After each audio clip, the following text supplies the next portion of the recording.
Morning all, Mark from Try Hard Prospecting.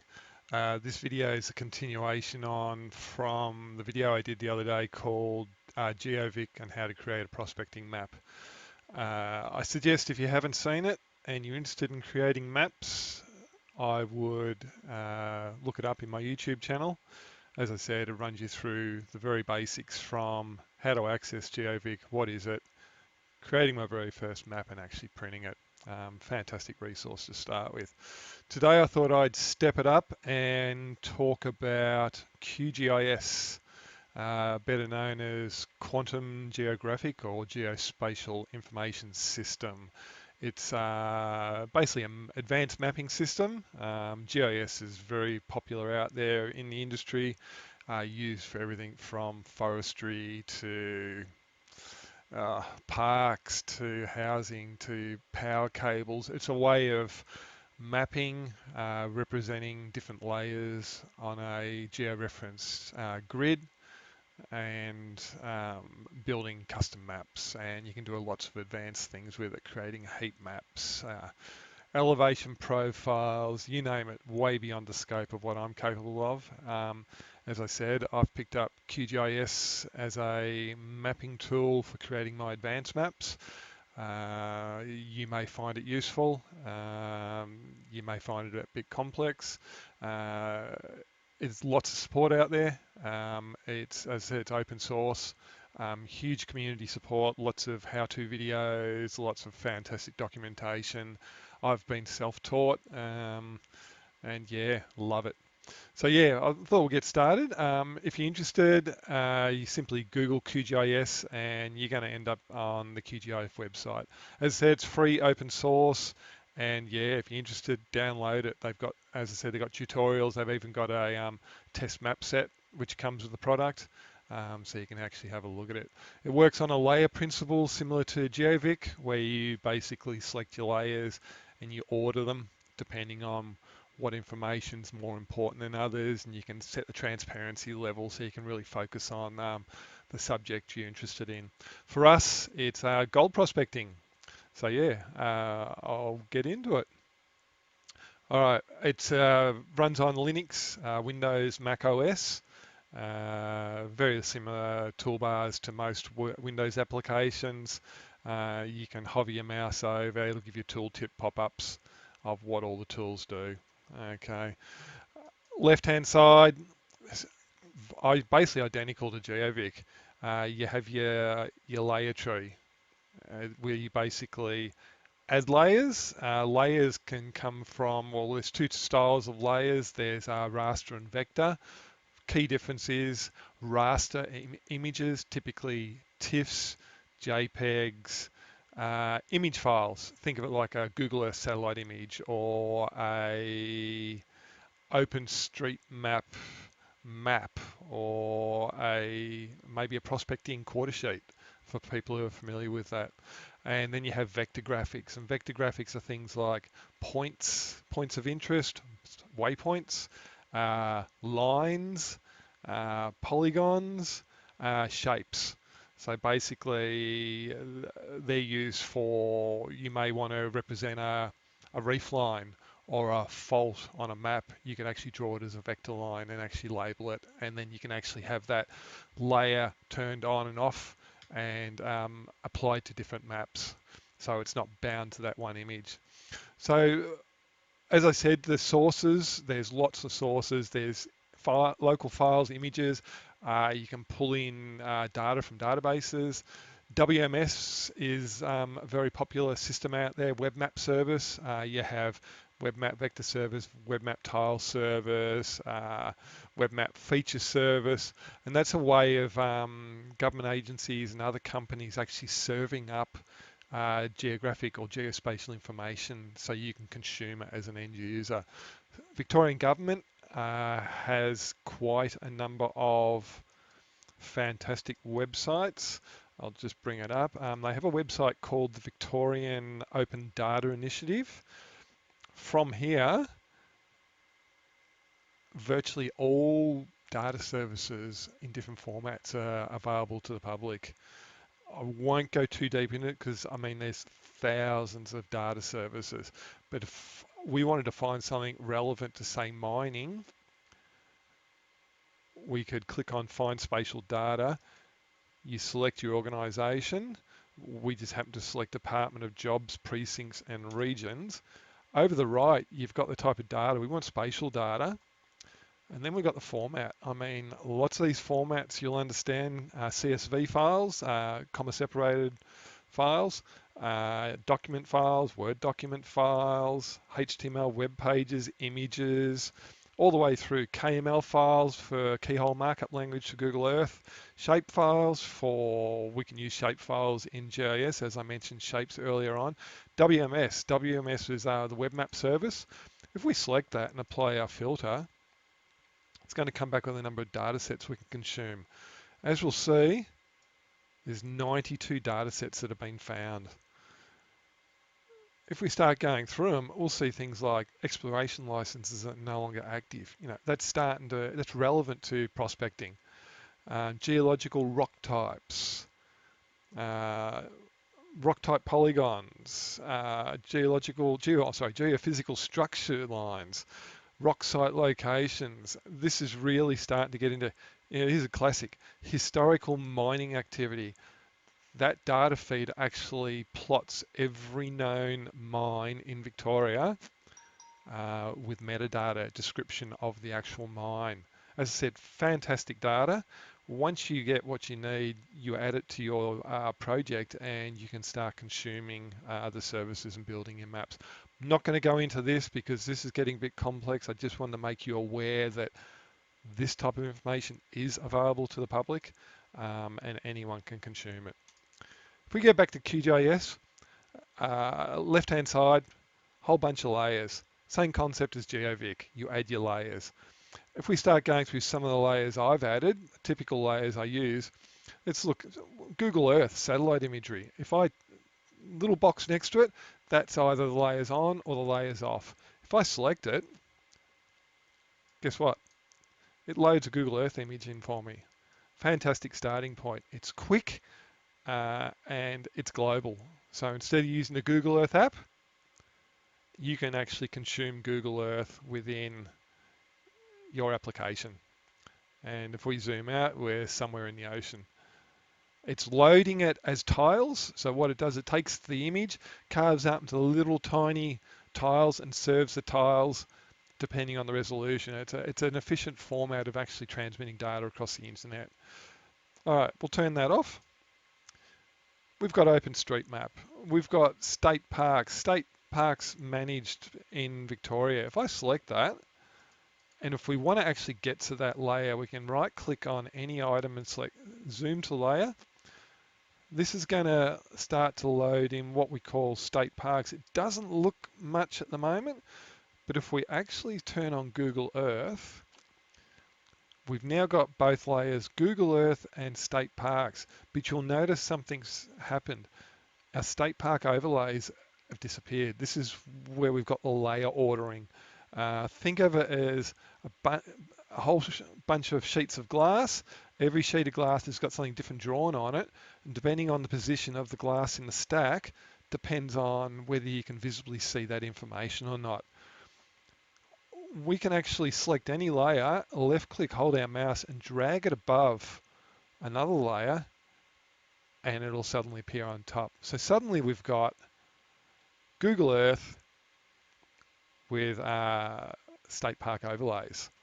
Once we've got the state park overlays, across the top here we've got a whole bunch of tools, and if we select our state park as the active layer and the little information icon, if we click on any of the shapes, we're going to pull up what they call metadata, and metadata is actually description of that piece, that shape.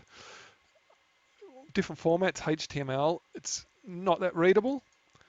If we drop it down to text, I hope you can see that. We're going to start to see some information about it. This happens to be the Lerderderg State Park. It's a state park. Who's it managed by? Parks Victoria. It's going to give you a whole heap of information about it. Great information to consume. If we turn state parks off, We've also got, say, nature conservation reserves. We could turn them on, and that's going to start to show us nature conservation reserves. It can be good prospecting if you want to start to build up different types of parks you can access. You know, state parks, conservation parks, depending on the type of land, it depends on whether you can access or not. You could create your map and add all your parks, you know you're in the right location. All right. Starting to move up the line, I start to add some geological information, mainly things like, if we click on linear geological structures, we're going to start to see a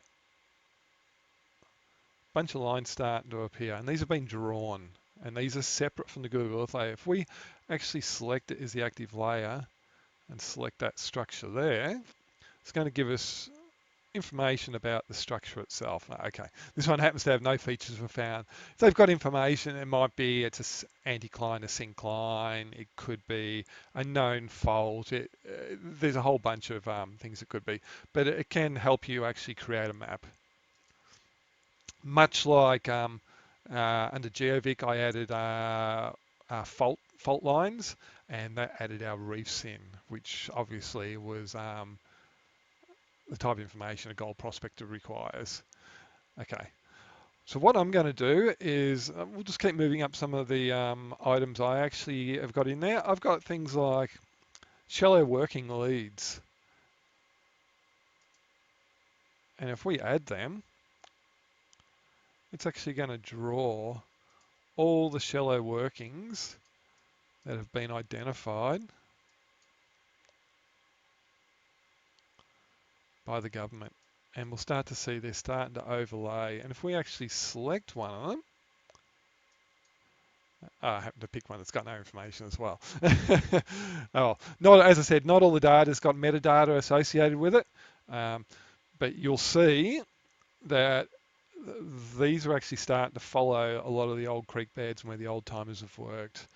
Okay, we'll actually, what we'll do is I've got a whole bunch of Geovic maps I've created. We'll turn some of the Geovic maps on, and you'll all be familiar. These are Geovic maps which I've created in Geovic, and I've actually imported them into QGIS and georeferenced them, and they become spatially accurate to other layers, reference to other layers. So there you can use the GPS coordinates, the whole lot. And the way we can prove that is if I zoom out, now you'll notice I've got 1, 2, 3, 4, 5 Geovic maps turned on. I'll actually turn off some we're not interested in. We'll just, we'll work with Talbot. Okay, we have Talbot here. And the way you can tell that they're georeferenced, spatially accurate, is bring up, say, a Google Earth layer and a Geovic layer, change the transparency, and you'll start to see if we zoom in, all the streets, the roads, the tracks, the railway lines, the creeks, they're all starting to line up. Okay, the reservoir, which is a classic identifier, you know you've got your georeferencing correct. Okay, typically when you do a lot of georeferencing, look for old structures. A lot of old maps, a railway line is a classic. Railway lines don't typically move. You'll have a railway line on an old map. You can use that as your reference point to line it up with modern day maps, and it really helps you get things in sync. And I typically will use Google Earth as my go-to as a background reference map because obviously it's up to date, and then I'll drag, skew, crop, trim the image until I get it to actually massage it basically until it fits in, because a lot of the old maps were hand drawn. They did a really good job, but they don't always line up nicely, so you've got to do a bit of massage, and that does take time. So if I bring in, that was Geovic sheets. If we have a look at our quarter sheets, now you'd be familiar with quarter sheets from Geovic. Well, sorry, Geovic. No, I mentioned quarter sheets. Sorry, they're available on the Earth Resources website. They're historical maps, typically done in the 1800s, and they're all been hand drawn. I think if we zoom in and have a look at this particular map, I think it tells you the year it was done. Oh, here we go. 1913 was when it was surveyed. You know, these were hand done. I mean, they're brilliant. And you'll notice that it's not perfectly square. It's been stretched a little bit, and that's part of the georeferencing process where you're actually lining it up to known points behind. If we drop the transparency down on it, sorry, if I select the right one, bear with me, I'll just turn off.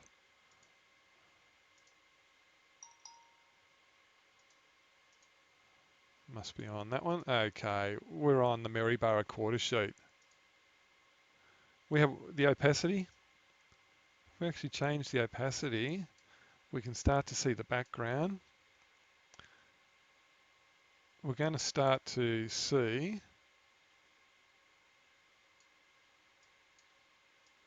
that it's lining up with known features. So we have this road. If we have a look, it's actually lining up with the road on the hand drawing. And this is how you start to calibrate your maps. And I know this map's accurate because it's been hand calibrated, and I used about 8 or 9 different points until I was satisfied that it was fairly close. It's not within the millimetre, but we don't need that. If we zoom that out, here's another classic. We've got a road running down here, also railway, and that's lining up beautiful. All right, that's enough on sheets. Let's create a map. As I said, we typically start with a blank slate and we select the layers we want. So I'm going to start with my good old Google Earth. And I mentioned the Earth resources, all the data is available. One of them which is really good, which is relevant to us, is geochemistry. They do different types of sampling for gold. They might be doing auger drilling, rock chip samples, soil grabs, where typically they'll grab soil from different areas and they'll actually split it and they'll assay it and they'll come back with the gold value. Victorian government's been nice enough to actually release the Geochem database, which has got a total of almost 500,000 soil samples. Absolutely brilliant. You think about it. They've walked around and someone's walked around the bush, moved the leaf litter back and the loose soil and grabbed a soil sample, had it assayed. Perfect for gold detecting because we're after that gold, that depth and a little bit deeper, and it's a really good indicator that obviously there's an anomaly there. The gold value is higher than the background gold being, let me have a look, I've got a little chart hanging up. The average gold in the earth crust is 5 parts per billion. So there's 1,000 parts per billion per parts per million. And 1 part per million per ton is a gram of gold per ton. So you think about it, 1,000 parts per billion is 1 gram per ton. So we're starting to look, we're looking for values above the Earth's crust background value because it indicates it's anomalous, that there's actually a higher concentration of gold for some reason in that area, which is a good indicator that there may be a nearby source. When you get the database, I'm not going to run into how to do it. I just want to give you a taste of what QGIS is available about. If people are interested down the track, drop me a comment. If they want to know a little bit more in certain areas, more than happy to do follow-up videos. If we turn on the Geochem database for Victoria, we're going to get 500,000 dots plotted. Now, I mean, it's nice, yeah, but it's not easy to consume by the eye. You want something that's eye-popping, that's easy to see, recognizable. When I look at a map, I go, oh, that's 10 parts per billion. Oh, look, there's a bunch of high areas over here of 1,000 parts per billion. That might be a good place to go prospecting. We'll actually zoom into a certain area, and you'll see they're very much in patterns. So typically when they do their soil sampling, they do grid lines.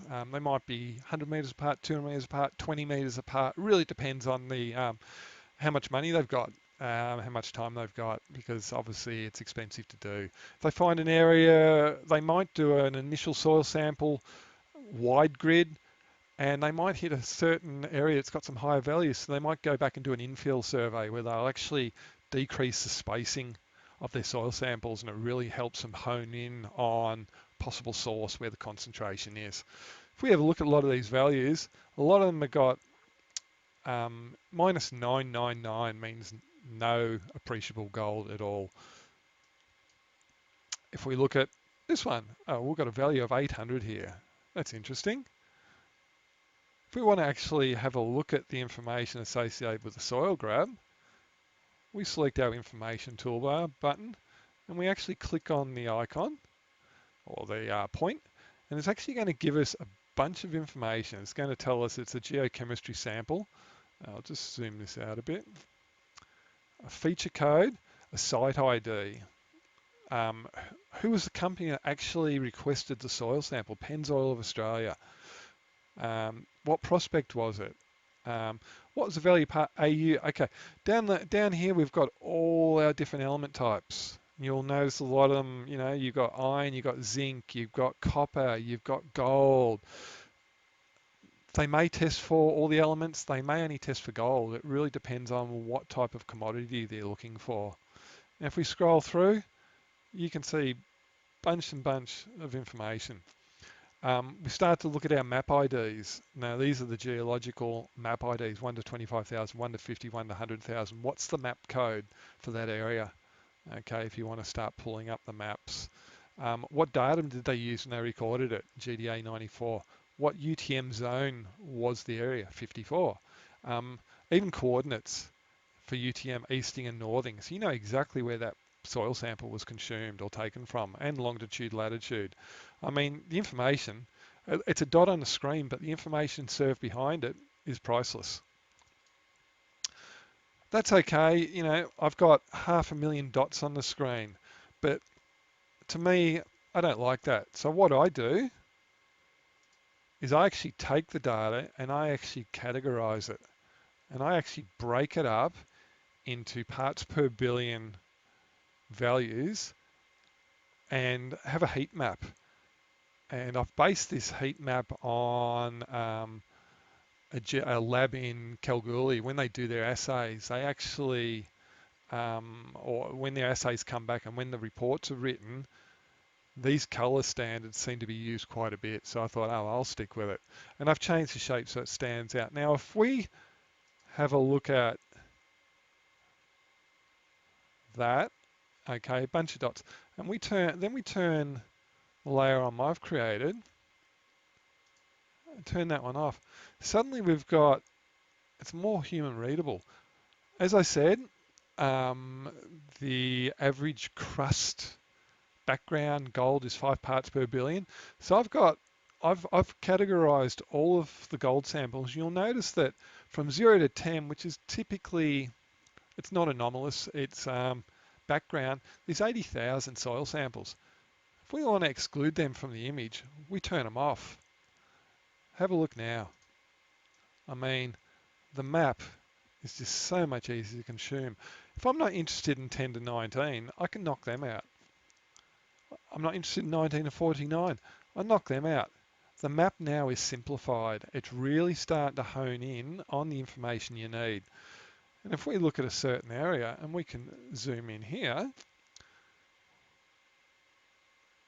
we'll see that, you know, that little area there had a soil sample of 1100. If I go back and turn on all the values, you'll see that it was part of a bigger survey. You'll see that they're all grid lines, but they're very spaced apart. And they've done a bigger survey here, and they've hit a number of highs. So if we bring them down and have a look, in that, this is a continuation line. If we have a look at this value here of 1100, which is quite high, it's a gram per ton.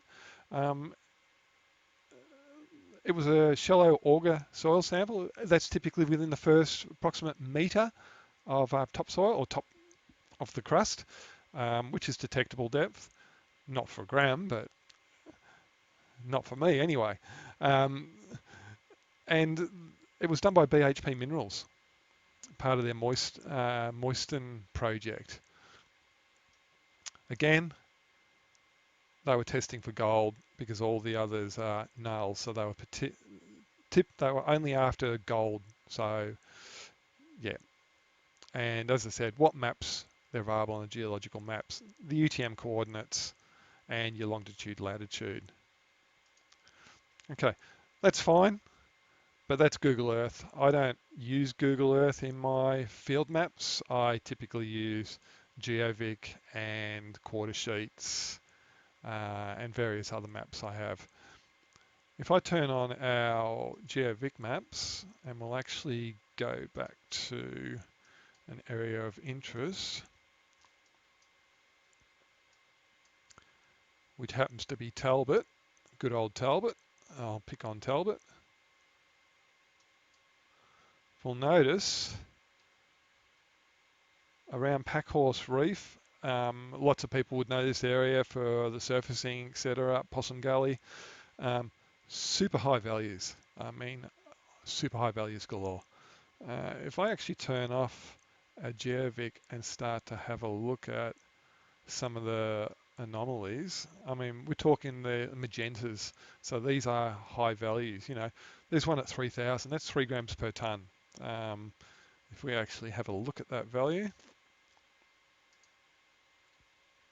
it was a sieved soil sample, so it was surface sample. Okay, they've obviously sieved down to certain size granules and then taken them away. It was done by Samantha Exploration. And what type of method was used to extract the gold? Atomic absorption spectrometer. Don't know it. I think I specified it right. And again, here's our UTM coordinates. So you could take them with your GPS and go to the exact spot of where that soil sample was taken from. Again, I could turn on my quarter sheets. I just happen not have a quarter sheet for Amherst on this map. Now we'll move up a little bit higher. Here's the Maryborough quarter sheet. And if we have a look here, we've got some high values on the quarter sheet. If we turn back on our Geovic maps, and I'll just turn them all back on so we've got them, straight away we know this is Crown land because of the colour. It's green, that's Crown land. From Geovic training, we know this is a gold reef, well, a quartz reef. We know we've got some higher soil sample readings here. We know we've got an old surfaced area. So it's starting to form a picture of possibly an area where it might be interested to go detecting. Okay. Again, if I turn on all our soil samples and select another area, we'll see there's a funny shape here. They've actually, for some reason, they followed a bit of a zigzag. Now, why, I don't know, but it's curious to me because they've obviously done it for a reason. I'll actually turn Geovic off and have a look at Google Earth, and you'll see a very obvious pattern there. Okay. I would certainly, that makes me curious. Why are they doing that? Was it following a track and they were just pulling samples from the edge of the road, or were they following something they knew? We'll just actually turn that back on. It just happens to be an overlapping sheet. I'll turn off those ones, turn off Talbot, there we go. Okay, looks like they've been following the water pipeline track. And anyone that knows that area will know it's good detector hunting, gold hunting. Okay, and quite high values in this area. It's an area I would look at. Um, I typically look at where have the old timers been, um, where are the reefs located. Look at the quarter sheets because a lot of the old timers quarter sheets will have nuggets found in a certain area. Um, I use Geochem results. Geochem results are modern day surveying, good indicator, especially soil surfacing, that you're in a hot area. So yeah, hope that helped.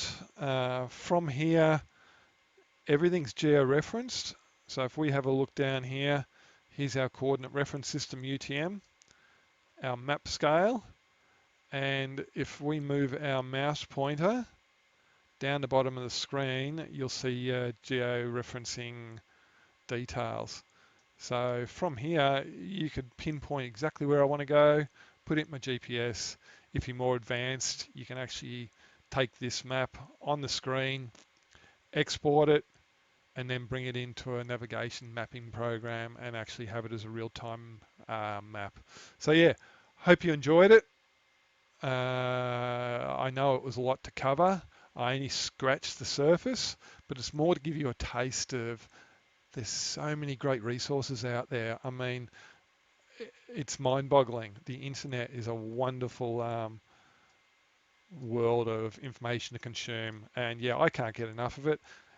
It's made me, I think, reasonably successful. I've turned a hobby into a full-time professional prospecting career, and I do believe that it's not just what information's out there, but it's certainly part of it. It's certainly helped me, and it's narrowed down where I actually spend my time prospecting because there's a lot of ground out there, and if you can put yourself in the right area with a small coil, you certainly increase your chances. So yeah, happy prospecting. Find the yellow, send me some comments. Cheers.